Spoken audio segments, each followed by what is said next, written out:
championship bound, baby! Woo! Big love, baby! Woo! Here, man. It got a little crazy out there, but we made it through. We're gonna keep stacking the day, so see you in the championship. Bow! Let's go! June 17th wasn't just another game. It was payback time. Remember May 30th? When Jacy Sheldon and the Connecticut Sun left Sophie Cunningham and Sydney Colson injured on the floor? When the dirty plays went unpunished? Well, the Indiana Fever remembered everything. And when Sheldon poked Caitlin Clark right in the eye during this rematch, something snapped. What happened next will show you exactly why you don't mess with Clark's teammates, because Sophie Cunningham was about to deliver the most satisfying flagrant foul you've ever seen. If you support the Fever, comment down below CC and Spicy Sophie. Let's go. It was chippy the last time these two teams faced off too. Sophie Cunningham suffered her ankle injury in that game, but in addition to that, she actually had part of her front tooth knocked out. She made contact with Jacy Sheldon as Caitlin Clark knocks down the triple. But what people don't talk about enough is how hard you have to work to be able to be that good. All the hours that she's spent perfecting her craft. Retreating, firing, and hitting. So she can do that. On Indiana arguing the call. I mean, step back, you're late. She almost looks you in the eye. And Picture this. May 30th, Indiana Fever versus Connecticut Sun, and everything went wrong for the Fever in the worst possible way. The game started normal enough, just another matchup between two WNBA teams fighting for position. But the Sun came out with a level of physicality that crossed the line from competitive to dangerous. You could feel the tension building from the opening tip. Can we talk about the physicality for a second? Two players on the Indiana Fever got injured last night by the same player on the Connecticut Sun, and that was Jacy Sheldon. And I tweeted about it. She was playing so reckless. I'm fine with players playing aggressive, but there is a thin line between playing aggressive and playing reckless. When you dive for a ball, you don't land on somebody's leg. She landed on top of Sydney Colson's leg, and her leg got stuck and literally twisted around. Both injuries, both Sydney Colson and Sophie Cunningham, were contact injuries. Sophie Cunningham went down first with what looked like a deliberate hit. The contact was hard, too hard for what should have been routine basketball. Then Sydney Colson got hurt in another questionable play that had everyone asking what exactly was happening out there. The worst part? Jacy Sheldon was right in the middle of both incidents, playing with the kind of aggressive style that makes your blood boil. They weren't non-contact. They weren't ACLs, they weren't Achilles, they were contact injuries caused by the same player. And this kind of physicality that the WNBA they brag about. They say it's always been a physical league. That's just the heart of the It's not good basketball. And we've seen so many injuries. Paige Becker's out with a concussion. Rakia Jackson was out with a concussion. All of these injuries are contact plays. We've seen Caitlin Clark last year get chucked to the ground. We saw Angel Reese get clothesline chucked to the ground. The players continue to do it because the refs are allowing them. Why wouldn't you keep doing it if you're a physical player? Here's where the college history comes into play. Sheldon and Clark had been going at each other since their Iowa versus Ohio State days. Back in college, Sheldon made it her mission to get under Clark's skin every single time they faced off on the court. She would shadow Clark everywhere, bump her on screens, talk trash during dead balls. This wasn't just basketball anymore. This was personal. Her mortal enemy. Her mortal enemy took out a player. Jacy Sheldon. Caitlin Clark's mortal enemy. Jacy Sheldon. The referees that May Day seemed to let everything slide, like they were watching a completely different game than everyone else. Hard fouls went uncalled. Dangerous plays got ignored. Clark had to watch her teammates get hurt while Sheldon walked away without so much as a warning from the officials. The frustration was building with every possession. The Fever fought hard but lost that game 85-83. But more importantly, they lost two key players to injuries that could have been prevented if the officials had controlled the game properly. Sophie Cunningham and Sydney Colson were hurt, and their absence would be felt in the games that followed. This is a reckless play. This is reckless. It is dangerous. And this angle makes it look even worse. It is dangerous. Like, Sid Colson is between her and the ball. Sid Colson is in fact between Jacy Sheldon and the ball, and she dives through her knee. It wasn't even called as a foul. It wasn't even called as a foul. You could see it in Clark's eyes after that loss. The way she looked at Sheldon during the handshake line. The way she answered questions in the post-game interview. This wasn't over, not by a long shot. The Fever would remember this game, remember who caused the injuries, and remember that the officials let it all happen. June 17th couldn't come fast enough. June 17th arrives, and Clark is back from her quad injury, and after a dominant win against the then undefeated New York Liberty, ready to face the Connecticut Sun again. This was her second game back after 3 weeks away from the court. You can tell she remembers exactly what happened last time. The way she walks onto the court, the way she looks at the Sun players during warm-ups. This isn't just another game for her. So, she just texts me. She never texts me during the game. All right. Here is Clark splashing home a three from way downtown. Kelly escorting her back to the bench. Jacy Sheldon is there with her hand in her face. The game starts with that familiar tension hanging in the air. Sheldon is guarding Clark like her life depends on it, getting way too close for comfort. She's shadowing Clark on every possession, bumping her on screens, doing all the little things that make basketball ugly. This is the same aggressive style that hurt Sophie Cunningham and Sydney Colson back in May. Everyone in the arena can feel what's coming. And Caitlin Clark are talking to the official. They're both going at it saying, hey, oh, there's a little extra right there. Uh-oh. Then Marina steps in to protect JC. Third quarter hits, and here comes the moment that changes everything. Clark is bringing the ball up court when Sheldon comes over to defend. She goes for what looks like a steal attempt, but her finger goes straight into Clark's eye. The contact is immediate and obvious. You can see Clark's head snap back from the impact. Third quarter we go. They're trailing by 10. Keep an eye on her and Jacy Sheldon. Clark trying to back her down.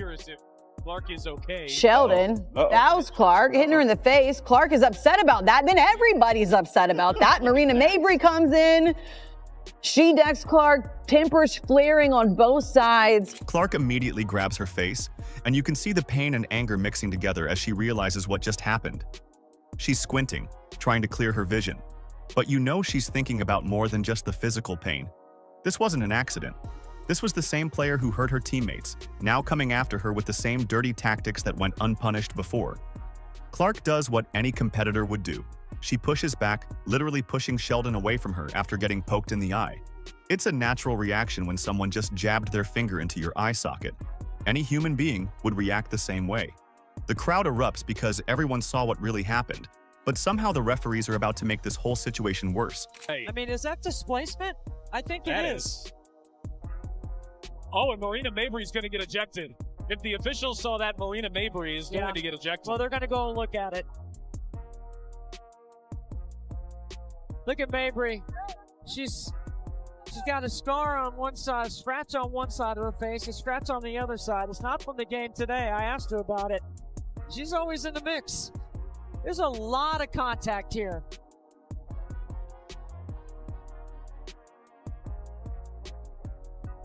There's a scrape across the face. That's what Clark didn't like. Clark is standing there holding her eye, clearly the victim of a dangerous play, but the officials are reaching for their whistles. The arena is buzzing with confusion and anger. Fans are pointing at the replay boards, showing the obvious eye poke that started everything. But the refs have their minds made up. They hit Clark with a technical foul for pushing back after getting her eye poked. A technical foul for defending herself after someone poked her in the eye. The decision made absolutely no sense to anyone watching. Clark just scored 32 points in her first game back from injury, and now she's getting penalized for reacting to getting eye poked by the same player who hurt her teammates. The technical foul call sends the wrong message to everyone watching. It tells players that they can go after Clark with dangerous plays, and if she reacts, she'll be the one getting punished. But this eye poke was just the beginning. Marina Mabrey was watching all of this unfold, and she was about to take things to a whole different level. Take another look as we try to figure out what exactly went down. So you see her get hit in the face. Jacy Sheldon doesn't like that, and everybody on the team doesn't like it. Marina, trying to have her teammates back, pushes her down. You see a little bit of drama all the way around. Tina, Charles, Clark, and Mabrey, they received technical fouls. Sheldon received a flagrant 1 foul. Right after Clark gets that bogus technical foul, Marina Mabrey decides to take matters into her own hands in the worst way possible. Clark is still dealing with her eye injury when Mabrey comes over and does something that shocked everyone in the arena. That's what Clark didn't like. And then Mabrey came in with a bump. And Mabrey's day is almost assuredly going to be done. But both teams. This wasn't basketball contact. This was straight-up assault. Mabrey body-checked Clark like this is hockey instead of basketball, sending her tumbling backward onto the court. The hit was so obvious and so unnecessary that even casual fans could see what just happened. Clark hits the floor hard, and you can see the shock on her face as she realizes another Connecticut Sun player just took a cheap shot at her. And then Marina Mabrey comes out of nowhere and chucks her to the floor. Now let's watch this in slow motion. Here, Jacy Sheldon is guarding Caitlin, swipes her in the face. There's one. Going for the ball, swipes her in the eyeball. Caitlin's gonna have to start wearing goggles. And then Caitlin pushes her off of her, like, why are you still in my face? Marina Mabrey, bat out of hell, chucks Caitlin Clark to the ground. The entire Fever bench jumps up because they just watched their star player get assaulted right in front of the referees. Players are pointing at Mabrey, shouting at the officials, trying to get someone in stripes to actually do their job. The crowd is going absolutely crazy because they can't believe what they're seeing unfold on their home court. Coach Stephanie White is losing her mind on the sideline, screaming at the officials who are somehow still not seeing what's happening right in front of them. She's gesturing wildly, pointing at Mabrey, trying to get the refs to understand that this has gone way beyond normal basketball contact. White knows her player just got targeted again, and the officials are about to blow another call. Now after this, you guys, of course, the referees are going to review the play because that's a lot of contact going on right there. That's a lot of unnecessary contact. That's a lot of non-basketball contact happening during this play, right? So the three referees that I like to say, they got them straight out of Sephora because I don't think these referees have ever refereed a professional basketball game in their life. They took these referees, they were at the monitor, they looked at it for, I'm not even exaggerating, you guys, like 15 minutes. 15 minutes they are watching this play over and over. The refs give Mabrey just a common technical foul, the same penalty they gave Clark for defending herself after getting eye poked. Think about that for a second. Clark gets her eye poked and pushes the player away. Technical foul. Mabrey body checks Clark to the ground in retaliation. Same technical foul. The math doesn't add up, and everyone in the building knows it. The announcers here are saying, of course, Marina Mabrey is going to get ejected because that was unwarranted. She literally came out of nowhere and chucked Caitlin Clark. There should be a flagrant one, of course, on Jacy Sheldon because she swiped her and hit her in the eyeball. Whether it is intentional or not, you can still have a flagrant a flagrant foul called on you, whether you are trying to intentionally hurt somebody or not.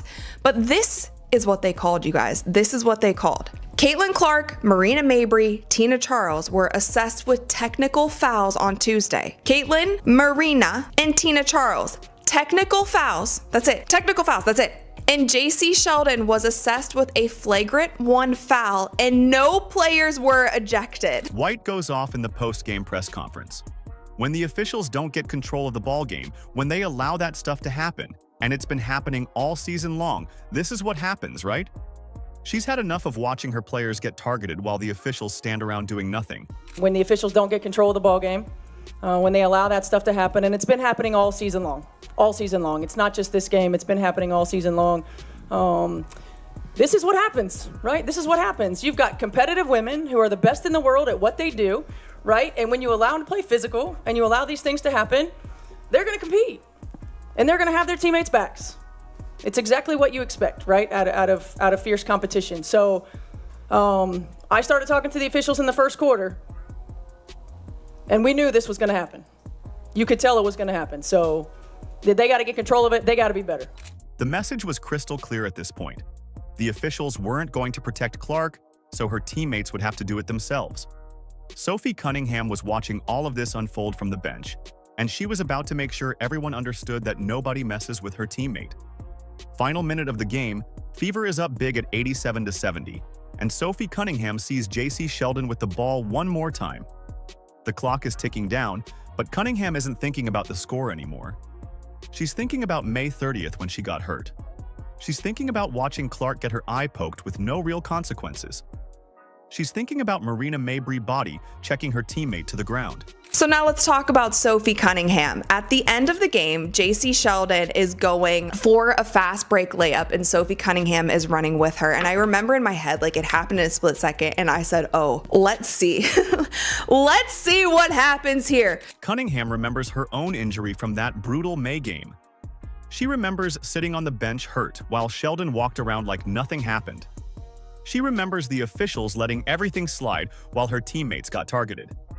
Now Sheldon is driving to the basket, and Cunningham sees her chance. Sophie commits a hard foul on Jacy Sheldon. Again, as Jacy Sheldon is going up for a layup, Sophie bear hugs her and takes her to the ground. What I will say is Sophie did not grab her and throw her to the ground. She didn't body slam her. She didn't do anything, in my personal opinion. Maybe I'm biased here, but I'm gonna give you guys my straight up honest opinion on this. She bear hugged her, took her to the ground. Yes, it was intentional. It was absolutely intentional. She lines up Sheldon and delivers the most satisfying flagrant foul you'll ever see. Cunningham wraps her up hard and pulls her down to the floor. This wasn't a basketball play. This was payback. This was justice. This was Sophie Cunningham sending a crystal clear message that nobody messes with her teammates. The officials assess Cunningham a flagrant 2 foul, leading to her automatic ejection. Sheldon and Lindsay Allen also get tossed for their involvement in the fight. 3 players ejected, but the damage is done. Justice finally got served on that court. It was, to me, payback for what was happening the entire game. But she did it in a way that she wasn't going to injure Jacy. She was just making it known, like, if the refs aren't going to handle it, I will handle it. We'll take care of it, but this is not what you're going to do when you come into our house. It was an intentional foul. It was a hard foul. She brought her down. But with that, you guys, Jacy Sheldon got up and she was ready to go. So as you guys can see in this video, a whole scuffle breaks out. Sophie and Jacy are going after it. Both teams are running over, trying to break it up. It kind of goes into the fan section a little bit. Clark finishes with 20 points and 6 assists, leading the Fever to an 88-71 victory that felt like so much more than just a win. Natasha Howard puts up her 50th career double-double with 16 points and 12 rebounds. Kelsey Mitchell adds 17 points. This was a complete team effort, but everyone knows what really mattered. A rare miss at the rim for Aaliyah Boston, the league's top field goal percentage shooter in the WNBA, but it's Boston who comes up with the steal and the find to Howard. Clark working on the rookie. Clark on the drive. Hang, shot too strong. There's Howard to clean up. And Clark working off the ball, comes off the stagger. 3rd year in her WNBA in terms of setting up her teammates. Clark behind the back, feed inside. 2 more for Howard. This wasn't just beating the Sun. This was the Fever proving they won't be bullied, they won't be intimidated, and they protect their own. The victory sends them to their first ever Commissioner's Cup final for the franchise. But more importantly, it sends a message to the entire league about what happens when you target their players. The Indiana Fever fans were chanting, Sophie, Sophie.